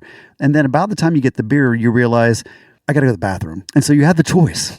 Here's the choice. It's a difficult one. I mean, there's been choices. Where do you go to college? Do you get married? No, there's the indoor tiny bathroom that there's a line for, and it's probably just destroyed. Absolutely nasty. Or you could go outside, and they've got the two porta-johns sitting over to the side, which there's a line for both of those, but they may not be as bad. So you've got that dilemma that you got to deal with, and that's what this montage is. Here I wait. Either taking a leak or getting another beer, which makes me go take another leak. But you could have a porta potty love machine. Ooh, yes, we know about those. Oh boy, loving a lavatory, living it up while it's going down. LOVE. Anyway, moving on. I like that. Okay, so these are the last characters in the movie St. Patty's that you're getting introduced to. Revolving door characters. Yeah, so this is young Max and his two dorky buddies, Steve and Steve. Yeah. And basically they're underage. Now Max is the brother of Eric. Okay. Who we know has had too much early on. Is his nickname Jay? Yeah, his buddies call him Jay, but his real name's Max. And so their whole plan was that Eric was going to let them in at a certain time, the back door of the bar. Because there's so much going on. Kinky. There's so much going on. They're underage. They can't get in.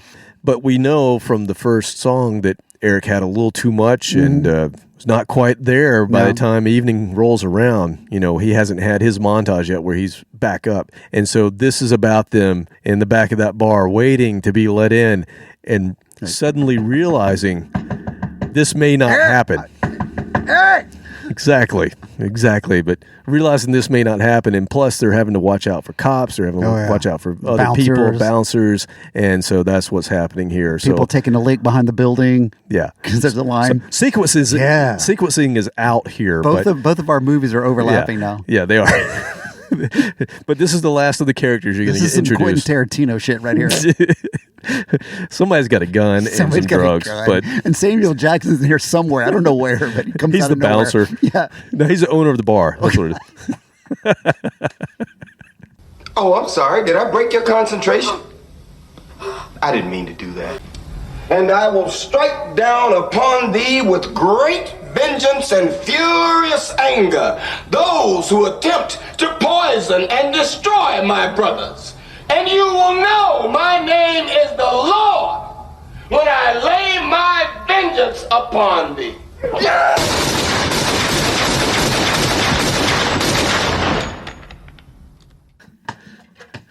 he's I like him. Okay, so what did you think of GTR? We've got Steve Howe and Steve Hackett. I love the guitars, the synthy guitars. All of those keyboards were guitars. Yeah, so I love that. And it's very similar to some other proggy stuff that I've heard from one or two of them. But yeah, it sounded really good. Yeah, so basically what happened, they put out the one album, and what happened was Steve Hackett he couldn't do it. He's like, oh, God. They did a tour. So commercial. They did a tour. We're making so much money. This is stupid. And I don't think they did quite as well as they had hoped, but they did okay. But he just, they did a tour, and they played a Genesis song, they played a Yes song, and then they played the rest of the album. He even has a guitar piece on here called Hack It to Bits, which is really good. That's some good name. And, he just couldn't. He couldn't hack it. So he had to go back. He's a true artist right there. That's a true artist. Yeah. He wanted to do his Genesis. Yes. Even though he hadn't been in that band for a long time. But anyway. It didn't go any further, but I thought it was pretty good. It's not something you put in every week, for sure. It's gourmet. Yeah. Acquired gourmet taste. Cheese, for sure. Gourmet cheese. Okay, so next up, song number 5 is a band whose album was ranked number 14 on Louder Sound's list that we read from earlier. Right. So it didn't make the top 10. Didn't make the cut. Yeah, but number 14 was this one. And this is a band who are also holiday theme specific because this is another band from Boston. Good. But they couldn't call their band Boston because there was already some a other Boston. band. So they tried Kansas? They didn't go with Kansas because there was already Kansas. So we thought, wait, we're in Boston. What else could we go with? Beans. New England. Oh, New England. Yes, of course. Go big. Yeah, go big. Don't think just one city. So they went with New England, and that's the name of this band. Now, the album that they put out in 1979, their first album, was co-produced by none other than Mr. Paul Stanley. Wow. From Boston, New York. From New York. Yeah. There's your second Kiss connection. Rolling. Yeah. How about that? This band, New England, were discovered by Bill Aucoin, Kiss's manager, and he brought them to Paul's attention. And that's a horrible name, now that I'm thinking about it. New England? God, that's dumb. Well, how many of these AOR bands had city or state names? I guess so. A ton of them. Well, I can only think of two, but I'm sure there were more. There were more. There had to be more. Well, I mean, the Asia. I'm thinking... Even Kansas. Kansas went AOR, too. Oh, yeah, absolutely. Yeah. They're a great example of that. But anyway, so this band, New England, yeah. So Paul produces this album he co-produced with Mike Stone, who would go on to do Asia and some other things. And they released the album, and then they went on tour in 1979, opening for Kiss on the Dynasty tour. So they were still riding high on those, I Was Made for Loving You. That was their like outlandish costumes and the height of Kiss appealing to the little kids. New England was the band opening. And because of that, the album went number 50 in the Billboard Top 200. They had a single called Don't Ever Wanna Lose Ya, reached number 40 on the Billboard Hot 100. I don't remember it from then, but I wasn't really paying attention to singles in 1979 that I remember. They released two more albums in 80 and 81. They didn't do nearly as well as the first album, and then the guitarist vocalist quit in 1982, and so they took our advice. What are you going to do? Somebody left, so you got to get a new person. You don't have to fire anybody. Change the name. But you changed the name. Yeah. So they did. They changed the name to Warrior. And they went straight to number one. And then they said, we need a guitarist and a vocalist. There's this guy named Vinny. Let's get him in the band. He's not working right now? Yeah. So they got Vinny Vincent, and they formed a band called Warrior. And then they did some demos, and they were going to get signed and put this thing out, and then he joined Kiss. I was thinking it was after, but this is before. This is before. So this is right in 1982. Bitch. 83, he joins Kiss for Lick It Up and the rest. Yeah. So they never got out of the demo phase. But I do have some of the Warrior demos, and perhaps we'll play them at one point. Okay. Maybe we'll do a demo. Ooh, that'd be a good episode. Demo episode at some point. A lot of scratchy cassette tapes. Yeah, it could just be horrible sound. Yeah. But I'm going to play the single because according to Louder Sound, again, they put this at number 14 based on this single, Don't Ever Want to Lose Ya, is a glorious pomp rock anthem that should have made them bigger than Jesus. He's pretty big. He's big. Yeah, it's huge. So, New England could have been. A real famous book written about him. Could have been Bible Big. Bible Big. I like that. So here is Don't Ever Want to Lose You from 1979.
That was on the Xanadu soundtrack, wasn't it? It does sound a little very ELO-ish. Little ELO-ish, yeah. Which I like. 1979 ELO was huge. Yeah, absolutely. That's Makes sense. my first favorite song in the world. Don't Bring Me Down on the tiny little transistor radio. Oh, yeah. Love that. Yeah, my earpiece, sister had not headphones, just the earpiece. Oh, yeah, just the one ear. Just the one ear. Just the So one that's ear. why I'm deaf in my left ear. Yep. Yeah, I remember that.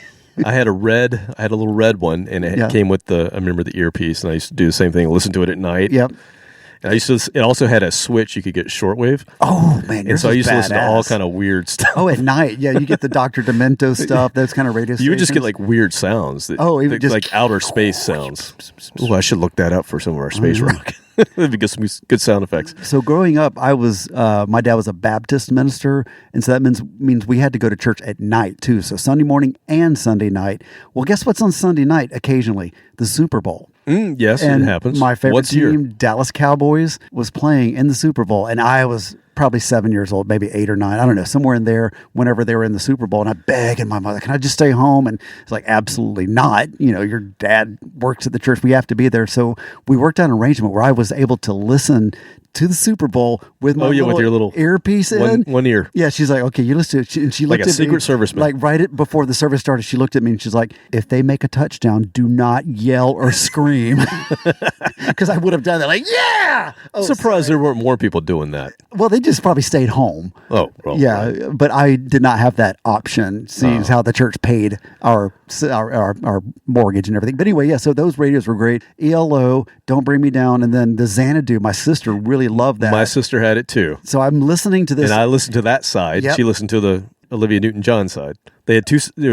One side was ELO. I know. I'm not going to admit that I listened to Olivia Newton-John, but I listened. I might have. I loved her. Oh my gosh. I loved her too. Hot. Physical. Yeah, I did get physical. Physical with yourself. You know, just 12, you're 13. You know, you get feelings, whatever. You know, don't judge me. Yeah, you were lifting a weight, all that right. cover, you know, holding up the cover with one hand. But anyway, yeah, all that. So that's got that whole era right there with the ELO, the synths. That led me to listening to more new wave stuff until the later 80s. That's kind of the arc right there. But yeah, that song, that's all I could think about was ELO and other things. So you didn't go into it. Well, the Don't Want to Lose You, that's towards the end of the night, and you have met somebody special. Exactly. But her friends are wanting to go. And it's just that trying to hold on for one more minute and try to get a phone number, trying to get, back then, an email address maybe. You would exchange emails. Yes. And so, yeah, just don't want to lose you. Don't want to let you go because, you know, once they get out of sight, then she's gone. Yep. So for me, this is the perfect entry of all of our previous cast members here. We're now, all of our characters are now coming together in the same bar, and this is where Robert, young Robert, finally shows up. He said to hell with it. He left his job, and he's now shown up. Eric's back. Eric's back, and he's sobered up a little bit. He's just hitting it still again. hitting it. He's hitting it again. Second So wave, he's already had his montage. So Robert shows up. Everybody's high-fiving. They're drinking green beers, and in walks Belinda. And as soon as Robert sees her, he's like, "Oh, I'm going to go buy her a beer," which is exactly what she wanted. Those little chubby cheeks. And that's what happens, and he just immediately falls in love with her. I did. And so he's buying her multiple beers. That's what's happening. That's the scene we're setting right now. They've met each other. Now I got $14 left in my checking account. I'm still buying her beer. Now she, of course, is, her whole game that she is who can get the most drinks from guys. Yeah. And Robert is really putting her over the win Fell for category. it again. Sucker. And that's what's happening here. Yeah. But what do you think of New England? I liked it. I like it. Some of the production decisions, I'm thinking Paul Stanley is making these decisions. So the first one that I question, and Mike Stone's on this too. Mike Stone did a ton of stuff that was really popular. But yes, this was a hit song, but it's very long. Yes. So maybe there was not radio friendly. Maybe there was an edited version. But the middle section where they start putting in the flange, they could have cut that in half. I thought that was like the ending. You don't need the flange to go for that long before you get into the guitar lead. They could have just... So that was like one questionable thing. Like, Paul, why did you do that? And then at the end, there is a 40-second fade out where it's just those hits. Yeah. And then I thought, Kiss did that on their first album. So I wonder if he's just like, it worked for us on Black Diamond. Yeah, but that was a different time in radio. Exactly. That was 1974. Yeah. So anyway, just some questionable... Well, see, now I need to listen to it again in the frame of here we go. Production. I was listening to it to come up with this montage and the yellow thing, but now, you're right. It dragged a little bit. Yeah, but, I don't own New England other than this song. I got it for this. I know of them, but I've never been tempted to buy Have you been to New England? I have been to New England, yes. I have not. So, yes. Heard it's quaint. It is nice. Okay, next up is a band that played our very first Ghost Fest at the Firehouse. Yeah, the original. No, that was only like 200 ghosts showed up for that. No, it was a little smaller, intimate. So back in 2021, this band played here at the Firehouse. However, you recently sent them to me. You sent a link or you sent their name and said, hey, we should play these guys. Well, it's the third or fourth time that you got to start worrying. Okay. If I send it twice, that's normal. So you sent it to me and I went, yeah, they played Ghost Fest and we've played them twice since then. Oh, really? But anyway... We'll play them again because this is a band that was introduced to me by our friend Chris Jericho on Pod of Thunder. Yeah. Mr. Talking Hands. Talking Hands himself. Yes, this is a Canadian rock band called Street Heart, who are also right here on the banner. Oh, come on. Yeah, what's that? 2 weeks ago, you said, how about Street Heart? You played them? No, I said, have we played them? I asked because I couldn't remember. That was an honest question. I didn't say we should play them. I said, because I was like, your insinuation was, hey, have you heard of these guys? No, my intention was, it kind of sounds familiar. Have we played them? Because I know, with Steelheart, obviously. Yeah. So Street Heart had 7 full lengths from 1979 to 84. They toured with all the Canadian bands of the time. So Chilliwack, Rush, Toronto, Harlequin, Max Webster, Aldo Nova, April Wine, Headpins. We'll see April Wine pretty soon. We're going to see April Wine very soon. And Rush. When is that? That's in May, I believe. May, all right. And then they toured with American bands like Sammy Hagar and Styx. Hell yeah. Kansas, Blue Oyster Cult. And they also toured with AC/DC. So they were out there. They were playing a lot. They did well in Canada. Never really did anything here in the States, unfortunately. And the song I'm going to play was also featured last year on our Rockin' Pod 2025 Wildcard episode. But that was a live version, and we only played a snippet. So I'm going to play the actual studio version for you because I think it fits in nicely with our AOR section here. Yeah, not all Street Heart fits. And not all AOR stuff live is the same. It could be more rockin'. So the studio definitely is more rockin' live, yeah. Is more what you're accustomed to if we think montage stuff. Yep. Here is Daryl on keyboards. I don't know his last name, but Daryl on keyboards. Daryl Oates. Maybe. Sure. Street Heart, this is the song Too Hot to Stop from Dancing with Danger that came out in 1983.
So it's not exactly a traditional montage, but it's more of a KFC commercial for their new hot wings. Nice. Because, they've done some retro 80s stuff because it's popular again. Totally, man. Yeah, so it's too hot to stop. Got to eat these wings. Love it. And we should pitch that. We should. Make a little $20-$30 extra. All right. I'll hit up LC. He's a marketing guy. We'll hit up him and see if he can. They got KFCs up where they live? Is that just a southern thing? Colorado? I think they do. I don't know. Yeah, I'm sure. Okay, good. All right. Well, this is the finale. This is the end of our movie. Yeah. This is the scene where at this point you have Eric, who is back slamming beers. He's back in the party. Yeah. He realized, like, oh, shit, I got to go let Max and Steve in. And he lets them in, and they're in partying, and people are throwing them up in the air because, they're little guys. Yeah. And they're all drinking beers, slamming not beers. Midgets. No, they're not little they're people. just little guys. They're just, they're just underage. Yeah. No. Wrong. Anyway, so that's going on. And then this is where Belinda, right before this song plays, this is where Belinda realizes, like, there's something about Robert. And she goes up to him. Now, picture this. Yeah. She goes up to him. She goes, "Can I buy you a drink?" And then this song comes on. Oh, so you did the little twist. It's twisted. The swippy swap. Oh, Swip swap. She realized, like, oh, this guy's something. Yeah. And so she buys him a drink. Like Jack and Coke. Thus losing the bet with her friends, but she doesn't but it's care. worth it. And so Too Hot to Stop, and everybody's just partying. This is a great movie, man. Hell yeah. And we start to lean in, our eyes lock in, and Robert goes, "Oh, this is just a character. This is not you." Just hurls everywhere. Everybody's puking green beer all over the place. Oh, it's amazing. Boot and rally. It's great. Binge and purge. What'd you think of Street Heart, though? Good? Oh, yeah. So Street Heart sounds like a modern band spoofing AOR. It kind of does. Because they do it so well. Yeah. It sounds like all the cliches that a Midnight City would pick and choose and put them into the song. You're right. It had everything that you would select. Yep, 1983. They should cover this song. Absolutely. The little keyboard thing, you and I both at the beginning. I don't even know how Daryl figured out the timing of that. Flourishes. Yeah, little flourishes. But yeah, it's really good stuff. I think Street Heart are great. There's a reason they're on the banner. Yes. We've played them several times. I think they're a really, really good band. And I'll introduce them to you again at some point in the future. Great. I guarantee it. They have an excellent cover that Jericho played on Pot of Thunder, Under My Thumb. It's like an interpretation of a Rolling Stones song, but done Street Heart way. It's really cool. Oh. You should check that out. I like that. Okay, last song of the night. No reason to have your own montage. This is already a montage song. It just spells it out. It's literally It's already there. So we're going to end with another new band, a band that we've featured 3 times on the show already, but they just put out a new EP, and this is the cover song at the end of the EP. I'm talking about, let me point to them. Kiss. Oh, no, they're not on the banner, are they? Right there in front of my face. Right. Literally closest point to your finger. The closest one to me. Big Red Fire Truck from Australia. They just put out a new EP called Tokyo Karaoke Bar. Yeah. Just came out, and the final track is a hard rockin' version of No Easy Way Out. And if that sounds familiar, that was featured on the Rocky IV soundtrack. And it's the scene where Rocky, so Apollo's died, the Russian killed him in the ring. Oh, yeah, because it was his opponent first, and then becomes his friend. Yeah, so and then he gets killed. Yeah, so he gets killed in the beginning of Rocky IV by the Russian dude. Off. And this is what makes Rocky get back into boxing. Yeah. But in this scene, when this song's being played, and the song is by, I believe it was Robert Tepper was the guy's name. It's one of those guys that just had songs on soundtracks and didn't do anything else. He wasn't the front man, but he just wrote them. Yeah, he just would do these songs. But so Rocky's in his car. I can't remember if it's a Maserati or a Porsche or whatever it is, but it's, an 80s sports car, and he's driving really fast, and he's thinking back, and they literally play clips from the previous Rocky movies. Just in case you haven't seen the other movies. To remind you of their relationship. Just take up 5 minutes of the movie they don't have to pay for. Exactly, and there's no talking. It's just they are literally using previous footage during this 5-minute segment. And then he's thinking back to the scene you literally just saw where Apollo gets killed in the ring. They show it to you again in the movie. In the same movie. It literally just happened. Yeah, Robert Tepper, that's his name. Just looked it up. Yeah, so it's a great scene, though. It's it's where Rocky says, "I'm getting this." Why I haven't seen any of those. Back into it. But I've seen the first one when it was on network TV, like Sunday night. The first Rocky's amazing. Commercials. Yeah, I remember my family and I sitting around watching that. It was a good movie. And then Rocky III, you had Mr. T. Come on, man. No, I don't hate Balboa. but I pity the fool. The first two you had Apollo, and Yeah. then you had Mr. T, and then the fourth you had the Russian. So Yeah. Dolph. Dolph. And then I kind of lost after that. Rocky 12. It is in the retirement home, kinda and lost somebody it after that. takes his green beans. Now they and- have the Creed movies out, which is Creed's son, and I Oh, yeah? heard those are good, but I haven't watched them. Anyway, this song, the original Robert Tepper song, got to number 22 on the Billboard Hot 100. The soundtrack album Rocky IV was a top 10 album and just a huge success, and is I would say the standard for montage scenes. There must be 5 montage scenes in Rocky IV alone. The one of him training in Siberia. It's just one amazing. of them eating lunch. Like the sandwich. It's a foot-long sandwich. Man, you got to work your way up to that sandwich. But this one, the fact that they brought up footage from previous Rocky films, I mean... Well, and the one where it brings up footage from, like you said, 10 minutes ago. And then, That's insane. To end it with something you literally just saw on the screen. It's so good. I can understand it's a 3-hour trilogy or something. It's like the laziest. You just saw the same How do we scene. eat up 5 minutes? Okay, we just put in some Milk and other clips. Everything that's worth. But the song's amazing. So here's No Easy Way Out, as done by Big Red Fire Truck. Just came out 2026.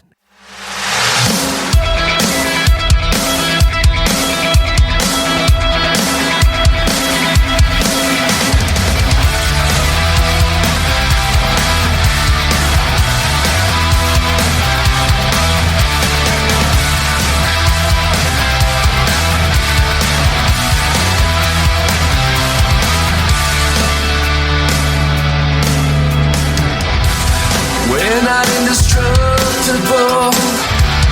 Baby, better get that straight. I think it's unbelievable how you give into the hands of fate. But some things are worth fighting for. Some feelings never die. I'm not asking for another chance. I just wanna know why. There's no easy way out.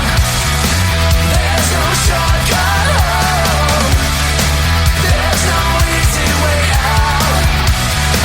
Giving in can't be wrong. I don't wanna pacify you. I don't wanna drag you down. But I'm feeling like a prisoner, like a stranger in a no-name town.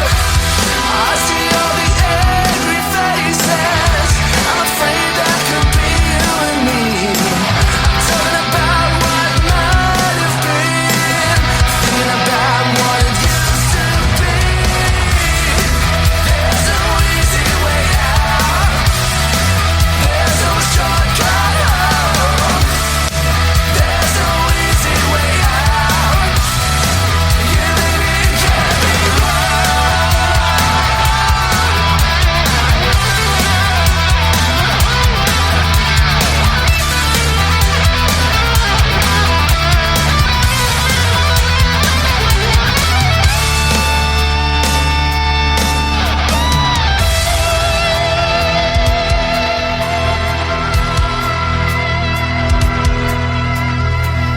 Baby, we can share this skin. We can know how it feels inside. Instead of going down an endless road, not knowing if we're dead or alive. Some things are worth fighting for. Some feelings never die.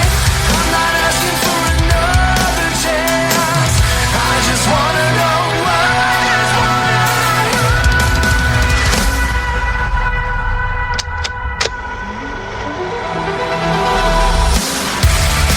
There's no easy way out.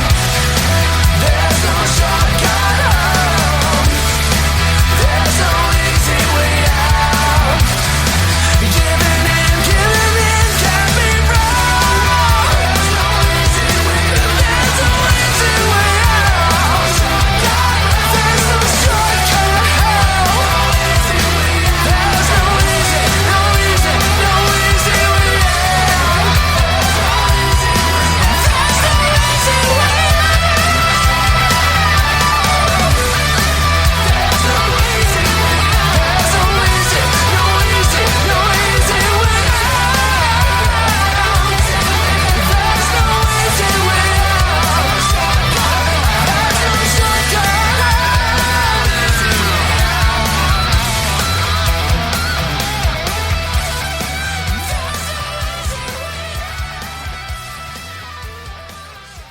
So after we spent all that time talking about how keyboards were such an integral part of this stuff, this one, just a smattering of keyboards, not that much. Yeah, well, it's a new version. But it's like metal AOR, like on that end of the spectrum. This is a 2026 version of an 80s but it song. was heavier. Not as heavy on the cheese. It was just good.